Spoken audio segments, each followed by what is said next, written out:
नमस्कार, गुहार छत्तीसगढ़ में आप सभी का स्वागत है। मैं हूं आपके साथ दिव्यांशु जोशी। केंद्रीय गृह मंत्री अमित शाह के छत्तीसगढ़ में नक्सली समस्या को लेकर के दिए गए बयान पर अब सियासत गर्मा गई है। कांग्रेस को अमित शाह का यह बयान रास नहीं आ रहा है, लिहाजा अब शाह की वाणी पर जुबानी सियासत शुरू हो गई है। राज्य की सत्ताधारी कांग्रेस ने इस पर आपत्ति जताते हुए इसे नक्सलियों से लड़ रहे जवानों के मनोबल को तोड़ने वाला बताया है। तो आज गुहार में हम इसी विषय पर चर्चा करेंगे। केंद्रीय गृह मंत्री अमित शाह छत्तीसगढ़ के दौरे पर पहुंचे थे और वहां पहुंच करके उन्होंने जब एक पुस्तक का विमोचन किया, मोदी एट 20 का, तो उस पुस्तक के विमोचन के दौरान उन्होंने अपना एक उद्बोधन दिया और उस उद्बोधन में उन्होंने ये कहा कि सरकार बदल दो, छत्तीसगढ़ में नक्सल समस्या चुटकियों में खत्म हो जाएगी। अब केंद्रीय गृह मंत्री अमित शाह के इस बयान को लेकर के छत्तीसगढ़ कांग्रेस ने अपनी कड़ी प्रतिक्रिया दिखाई है।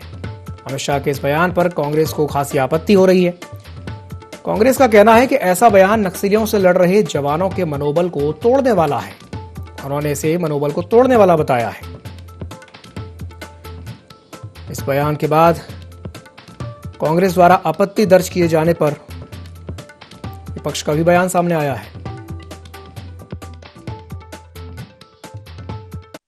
छत्तीसगढ़ में हूं मित्रों, मैं जरूर कहना चाहूंगा, मोदी जी के 8 साल के अंदर वामपंथी उग्रवाद की कसकर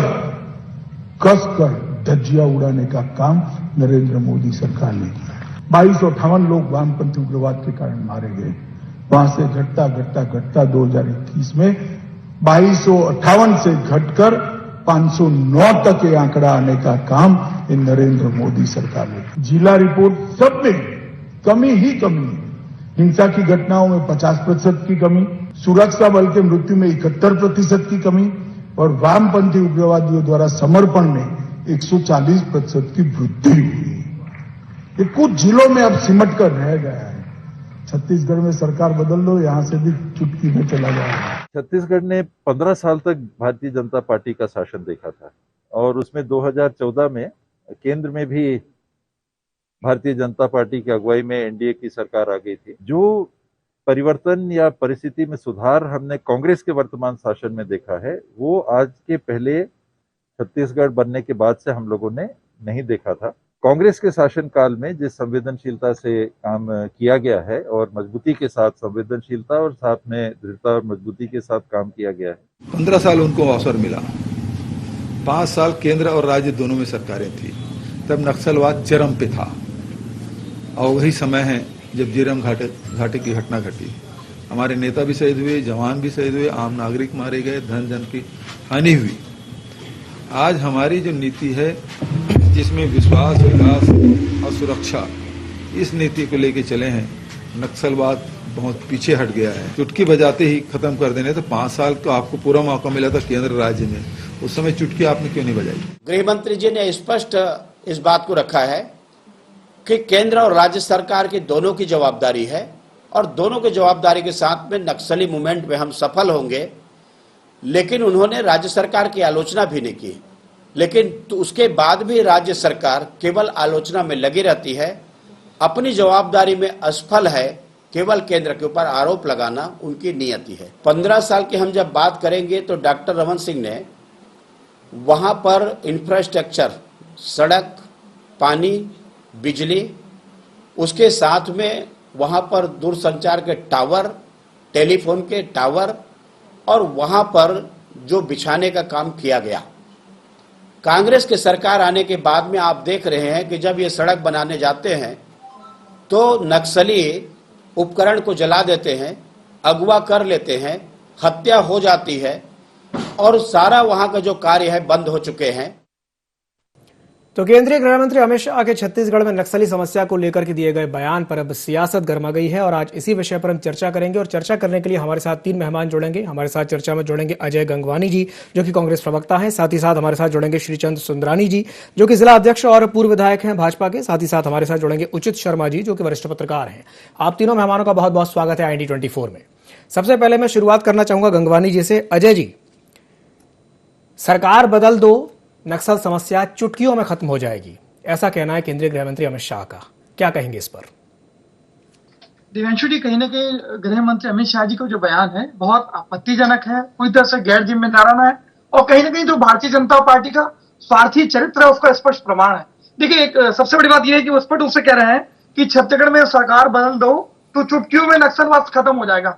इसके दो मतलब निकाल सकते हैं दिव्यांशु जी। पहली बात यह कि माननीय गृह मंत्री जी के पास कोई ऐसा अचूक उपाय है जिसके माध्यम से चुटकी बदलते नक्सलवाद समाप्त कर सकते हैं, परंतु कहीं ना कहीं छत्तीसगढ़ में क्योंकि गैर भाजपा शासित राज्य है, यहाँ कांग्रेस की सरकार है, तो उनके पास अचूक उपाय होने के बाद भी वो यहाँ पे नक्सलवाद को समाप्त करने के लिए पूरी ईमानदारी से, पूरी तन्मयता से प्रयास नहीं कर रहे हैं, जो कहीं ना कहीं उनका जो केंद्रीय मंत्री का गृह दायित्व है, उसके जो कर्तव्य है, उसके निर्वहन में पूरी तरह असफल साबित हो रहे हैं।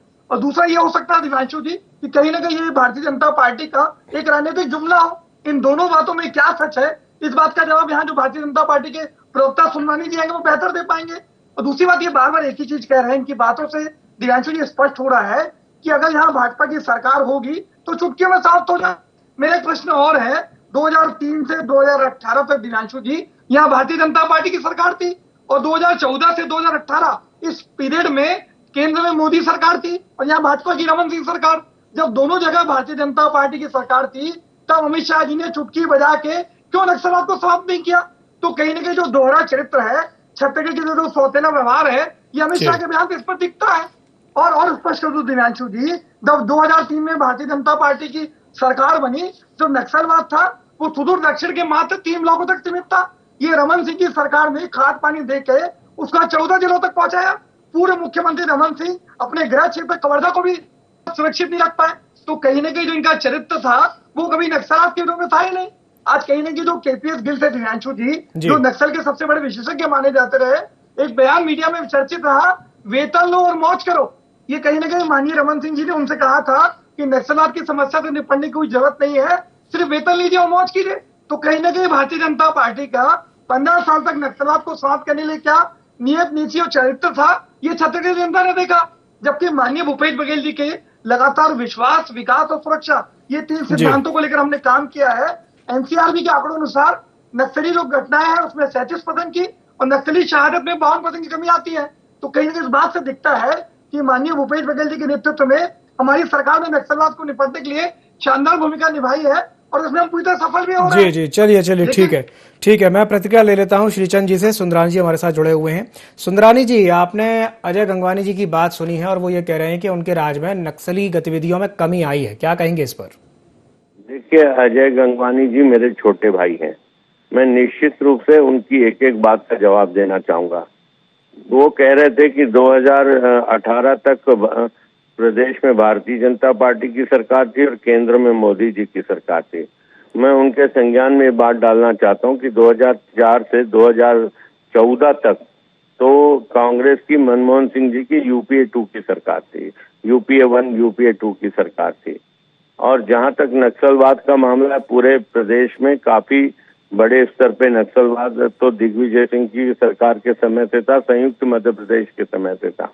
भारतीय जनता पार्टी की सरकार आते आते जिस प्रकार से नक्सलियों को रौंदने का काम भारतीय जनता पार्टी की सरकार, डॉक्टर रमन सिंह जी की सरकार ने, केंद्र में मनमोहन सिंह की सरकार रहते हुए भी कड़े कदम उठाए। निश्चित रूप से अमित शाह जी के जो गृह मंत्री, केंद्रीय गृह मंत्री जी का बयान है कि भारतीय जनता पार्टी की सरकार बने तो नक्सलवाद समाप्त हो जाएगा। जो केंद्र से नक्सलवाद का सफाया, जिस प्रकार आंकड़े वाइज माननीय अमित शाह जी ने आप लोगों को बताया, पूरे जनता को बताया छत्तीसगढ़ की किस प्रकार से उसमें गिरावट आई है, क्योंकि भारतीय जनता पार्टी की प्रदेश की सरकार भी दृढ़ संकल्पित थी 2022 तक पूरी तरह से छत्तीसगढ़ से नक्सलवाद को सफाया किया जाए। लेकिन प्रदेश की भूपेश बघेल सरकार कहीं न कहीं इनके नेताओं के बयान, चाहे दिग्विजय सिंह जी के बयान हो, चाहे भूपेश बघेल जी के बयान हो, नक्सलवाद के प्रति हमेशा नरम रुख इनका रहा है। आज बड़ी घटना नहीं दिख रही, लेकिन आज नक्सलियों के हाथों शिकार हो रहे हैं वहाँ के भोले भाले आदिवासी ग्रामीण, उनको लगातार शिकार बनाया जा रहा है। हम विकास के माध्यम से नक्सलवाद को समाप्त करना चाहते थे, लेकिन जब से प्रदेश में भूपेश बघेल की सरकार आई है पूरी तरह से विकास ठप हो गया है, काम नहीं हो रहा है। जो अप्रोच करने की बात, सुंदरानी जी, एक सवाल आपसे यहाँ ये करना चाहूंगा। जो गंगवानी जी ने जो बात अभी कही थी वो इशारा कर रहे हैं 14 से लेकर के 2018 के बीच का जो समय था, केंद्र में भी आपकी सरकार थी, राज्य में भी आपकी सरकार थी, तो चुटकी बजा करके आपने खत्म क्यों नहीं की नक्सल समस्या? बहुत अच्छा प्रश्न आप कर सकते थे। इस बात के देखिए उसी दौरान सरगुजा में पूरी तरह नक्सलवाद समाप्त हुआ और बस्तर में भी नक्सलवाद पे नियंत्रण लगभग पा लिया गया था और बड़े सुखद परिणाम आने थे। इस बीच हमारी सरकार बदल गई और कांग्रेस, मैं तो बीच में नहीं बोला भाई, तक सीमित था 2003 में 14 जिलों तक फैलाया आपने। अरे पूरा सरगुजा नक्सलवाद से।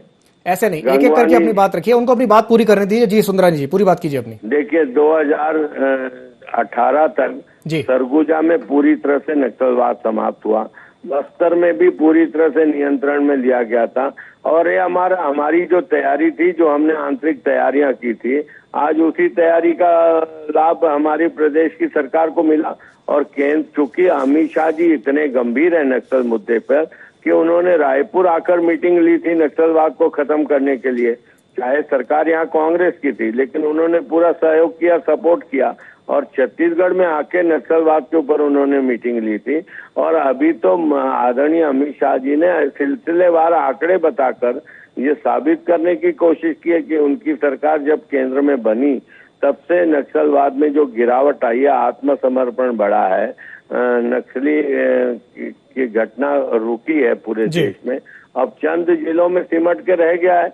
और निश्चित रूप से अमित शाह जी जैसे गृह मंत्री हैं तो हम नक्सलवाद पूरी तरह से सफाया कर देंगे, हमारे लक्ष्य की ओर बढ़ रहे हैं। और राज्य सरकार सपोर्ट नहीं कर रही है, इसीलिए उन्होंने कहा कि अगर यहाँ भारतीय जनता पार्टी की सरकार होगी और केंद्र में भारतीय जनता पार्टी की सरकार होगी तो बहुत जल्द नक्सलवाद को सफाया कर लेंगे। चलिए ठीक है, मैं प्रतिक्रिया ले लेता हूं उचित जी से। हमारे साथ उचित जी भी जुड़े हुए हैं। उचित जी, आप मुख्यमंत्री भूपेश बघेल के पलटवार को किस तरीके से देखते हैं? मुख्यमंत्री भूपेश बघेल ने जो बयान दिया है कि अगर आपकी सरकार थी तो आप चुटकी बजाते और खत्म कर देते नक्सल समस्या को, क्या कहेंगे इस पर? जी सही है, उन्होंने जो राजनीतिक धर्म जो उनका कहता है उन्होंने वही बात की है और वो अपनी जगह सही है। ये बात सत्य है कि आपकी चुटकी बजाने से अगर नक्सल और माओवाद खत्म होता है तो आपको पहले ही बजा देना चाहिए थी। बहुत ही गलत बयानबाजी गृह मंत्री जी, हिंदुस्तान के गृह मंत्री जी, भारत के गृह मंत्री जी वो यहाँ दे के गए। ये बात सत्य है, इसकी निंदा राजनीतिक पटल में होनी चाहिए और हो भी रही है।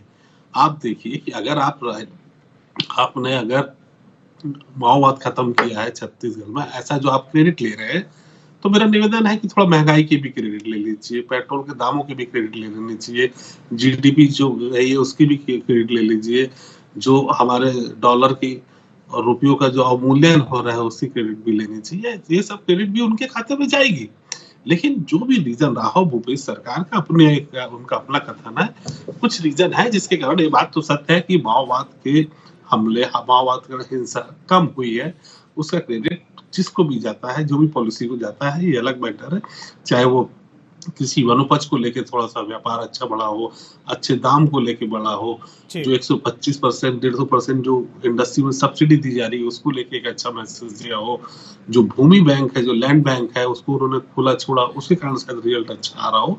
जो भी रीजन हो, मैं उसमें डेटा जो डेटा वो प्रस्तुत कर रहे थे, वैसे डेटा की आंकड़ों की जगलरी कई बार दी जाती है और दी जा सकती है, लेकिन अगर इसकी क्रेडिट भी उनको लेनी चाहिए कि जो बाकी चीजें हो रही हैं वो भी अमित शाह के खाते में हम डाल दें क्या?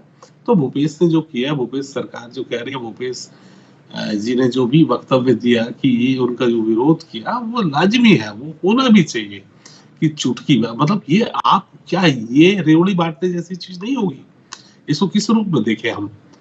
ये रेवड़ी ही बांट रहे हैं कि आप हमको जिता के लाइए, हम आपका नक्सलवाद खत्म हुई। क्या ये ब्लैकमेलिंग नहीं हुई?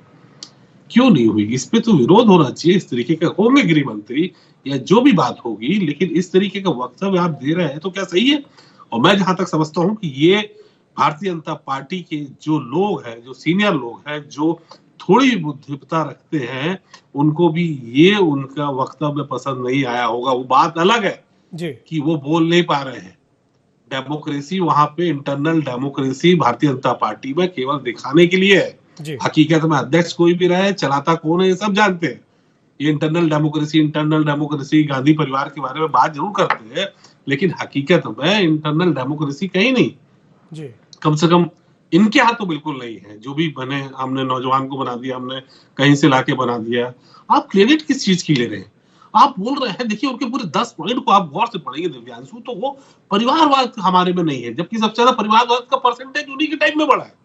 जी वो बोल रहे हैं कि परिवारवाद से आप परिवारवाद से बात कर रहे हैं, जिसमें सबसे ज्यादा परसेंटेज परिवारवाद आप क्या हुआ है।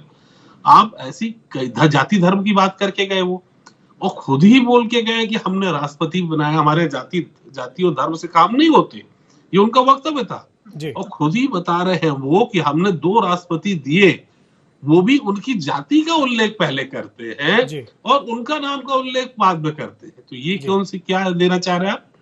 अगर आपने अध्यक्ष भी जो बनाया है, यहाँ पे जो वो परिवर्तन भी कर रहे हैं, और जाति धर्म के हिसाब से तो परिवर्तन हो रहे हैं। क्या आप एक ओबीसी कोटे से आप नहीं बना रहे हैं? तो ये क्या हुआ? आखिर वो बताना क्या चाह रहे हैं?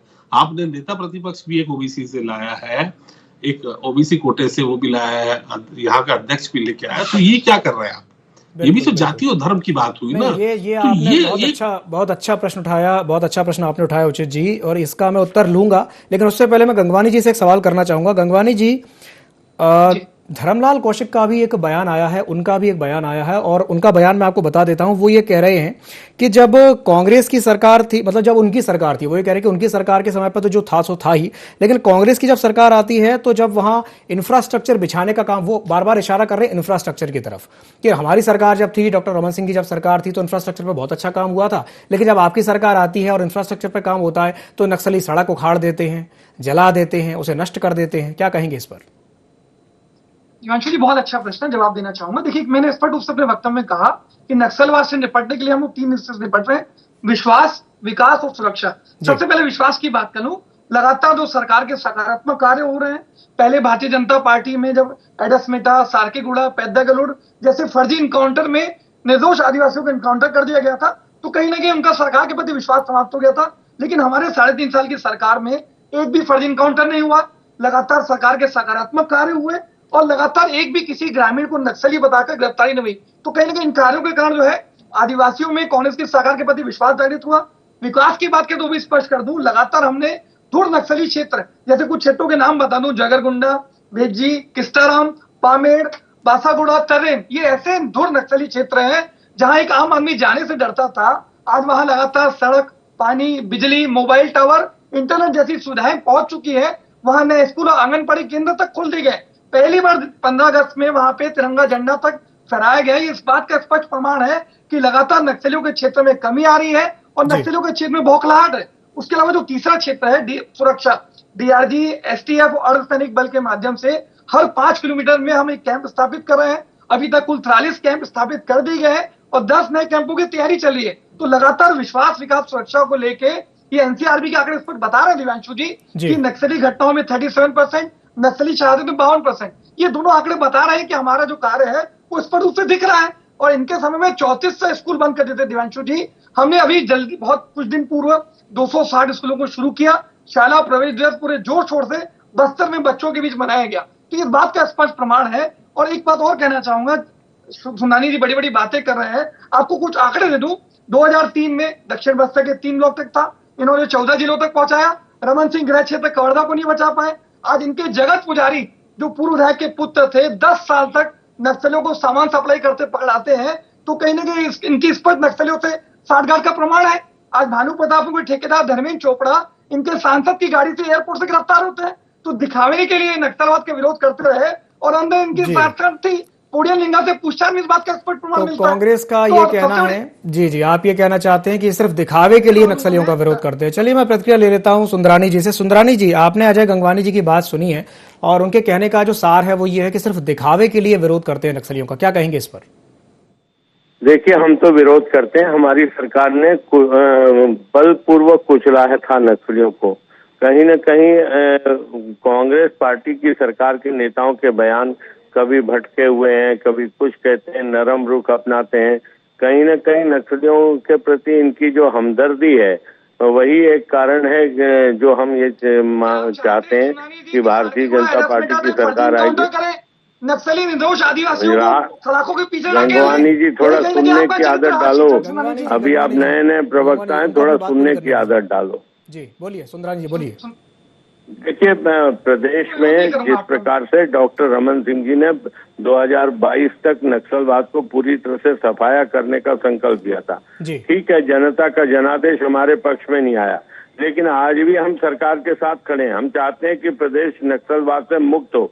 छत्तीसगढ़ का आज भी विकास का बड़ा पैसा कहीं न कहीं नक्सलवाद को समाप्त करने की दिशा में लगता है। तो आम आदमी के लिए जो विकास के लिए पैसा आता है वो उन तक ना पहुंच के नक्सलवाद के व्यवस्था में ही लग जाता है।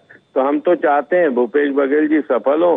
केंद्र की सरकार तो हमें सहयोग करने को तैयार बैठी है, लेकिन इच्छा शक्ति, दृढ़ इच्छा शक्ति तो भूपेश बघेल को दिखानी होगी ना। सुंदरानी जी, एक सवाल मैं आपसे ये करना चाहूंगा कि ये जो उन्होंने वक्तव्य दिया था केंद्रीय गृह मंत्री अमित शाह ने कि सरकार बदल दो, चुटकियों में नक्सल समस्या खत्म हो जाएगी, क्या आप ये मानते हैं कि उनका ये जो वक्तव्य है कि वो जो जवान लड़ रहे हैं नक्सलियों से, उनकी गोलियां खा रहे हैं, कई जवान उसमें शहीद हो गए हैं, क्या ये उनका अपमान नहीं है? सुंदरानी जवान तो देश के लिए, प्रदेश के लिए लड़ते हैं, इस माटी के लिए लड़ते हैं, और नक्सल उनको जवानों को कोई इस बात से मतलब नहीं कि सरकार राज्य में किसकी है, केंद्र में किसकी है। वो उनको तो जो सुविधाएं मिलनी चाहिए विचारों को मिलती है। वो तो देश की सेवा के लिए सेना में आए जवान लड़ रहे हैं। निश्चित रूप से जवानों ने, केंद्र सरकार ने भी अपनी एजेंसियों के माध्यम से जवानों को जो लगाया है इस मोर्चे पे, निश्चित रूप से सफलता हमको मिल रही है। और हम राज्य सरकार को कहीं पे भी इस मुद्दे पे सहयोग नहीं करेंगे, ऐसा नहीं है। भारतीय जनता पार्टी की सरकार हो या प्रदेश की भारतीय जनता पार्टी की विपक्ष में विपक्षी दल हो, हम चाहते हैं कि नक्सलवाद समाप्त हो। इसलिए हमको प्रदेश सरकार को भी जहां सहयोग की जरूरत होगी सहयोग करेंगे, और केंद्र पूरी तरह सहयोग कर रहा है, गंभीरता है। खुद अमित शाह जी ने पिछले दिनों नक्सलवाद को लेकर राजधानी में बैठक की थी, तो उनकी मंशा यही है कि किसी भी तरीके से इस नक्सलवाद पे नियंत्रण पाया जाए, और ये मंशा होनी भी चाहिए कि किसी भी तरह से नक्सलवाद समाप्त हो। चलिए, मैं एक सवाल कर लेता हूं उचित शर्मा जी से। उचित जी, जिस कॉन्फिडेंस के साथ केंद्रीय गृह मंत्री अमित शाह ने ये बात कही है कि चुटकियों में नक्सल समस्या को खत्म कर देंगे, क्या आपको ऐसा लगता है कि उनके पास कोई फुल प्रूफ प्लानिंग है, या उनके दिमाग में कुछ ऐसा है कि अगर हमारी सरकार आई तो हम बिल्कुल खत्म ही कर देंगे इस चीज को, इस समस्या को? उचित जी, देखिए, ये अलग अलग मंशा रहती है। जब भी गृह मंत्री चेंज होते हैं तो उनका एग्रेसिवनेस काम आता है, लेकिन इस तरीके के बयान पर्टिकुलरली अपन देखें, हालांकि गृह मंत्री जी काफी एग्रेसिव है और बोल रहे हैं, तो उनके पास उसकी ब्लूप्रिंट है, या ऐसे कौन से विचार हैं, ऐसे कैसे माओवाद उनकी तरफ आकर्षित होकर खुश होकर जाएंगे, ये तो केवल एक किताबी बातें या बोल सकते कि आप उनके वक्तव्य है, ये इस बात पे कोई आधार नहीं है। लेकिन वो ये क्यों भूल जाते हैं कि उन्हीं के सीएम हिंदुस्तान के इकलौते सीएम है जिन्होंने सबसे ज्यादा शहीदों को श्रद्धांजलि दी जी। ये चीज उनको भूलना नहीं चाहिए। वहीं पे आज आप जो सवाल कर रहे हैं सुंदरानी जी से, सुंदरानी जी बहुत सौम्य प्रवक्ता है भारतीय जनता पार्टी की, और इस बात से वो सहमत है, भले ही बोल नहीं पा रहे हैं कि ये गलत बयानबाजी हो गई है उनके प्रदेश में, ये हकीकत है, क्योंकि वो स्पष्ट बोलने वाले आदमी हैं, प्रवक्ता हैं, बीजेपी के काफी सीनियर लीडर है। उन्होंने बहुत अच्छी सलाह भी दी आज, जो अजय गंगवानी जी को मानना भी चाहिए। बहुत युवा और बहुत अच्छे वक्तव्य देते हैं अजय गंगवानी जी की। बड़ों की बातें थोड़ी सी सुन ले, गंभीरता से सुने, भले ही दूसरी पार्टी की क्यों ना हो, कुछ सीखने ही मिलेगा। आपका भविष्य बहुत उज्जवल है आने वाले समय पे। उनके जो समय है उनको उनके समय पे बात करने दें। मैं मुद्दे पे आता हूँ, तो देखिए, सीआरपीएफ वगैरह या जो भी केंद्र से मदद मिलती है, आप ये जानते हैं कि बहुत सारी चीजों के राज्य सरकार भुगतान करती है। बिल्कुल, इस बात का इल्म शायद मेरे सभी साथियों का होगा। तो उन सब जिस चीजों का भुगतान अगर राज्य सरकार कर रही हो, वो जैसी भी चीज हो, वो बात अलग है कि हम राजनीति में नहीं जाना चाहता कि ये बात सत्य है कि अभी भी वहां सिलगेर की बहुत खुश होने वाली बात नहीं है अजय गंगवानी जी। वहां पे अभी भी सिलगेर की मामला अभी खत्म नहीं हुआ है। बिल्कुल, आपने सही कहा उचित जी, आपने बिल्कुल सही कहा। आप तीनों मेहमानों को हमारे साथ जुड़ने के लिए बहुत बहुत धन्यवाद। तो आज जिस विषय पर हमने चर्चा की है, जो कि समय की हमारे पास कमी है, चर्चा को आज हम यहीं विराम देते हैं। आज हमने जिस विषय पर चर्चा की है, केंद्रीय गृह मंत्री अमित शाह ने एक वक्तव्य दिया था, एक स्टेटमेंट दिया था और उस स्टेटमेंट को लेकर के सियासत शुरू हो गई है। उन्होंने इस तरीके से कहा था कि हमारी सरकार आने दो, हमारी सरकार अगर आती है तो चुटकियों में नक्सल समस्या को खत्म कर दिया जाएगा। लेकिन कहीं ना कहीं कांग्रेस का कहना यह है कि ये उन सैनिकों का अपमान है जो नक्सलियों से मोर्चे पर लड़ रहे हैं और उनसे लोहा ले रहे हैं। तो गुहार छत्तीसगढ़ में फिलहाल के लिए इतना ही। मुझे दीजिए इजाजत और आप बने रहिए ND24 के साथ। नमस्कार।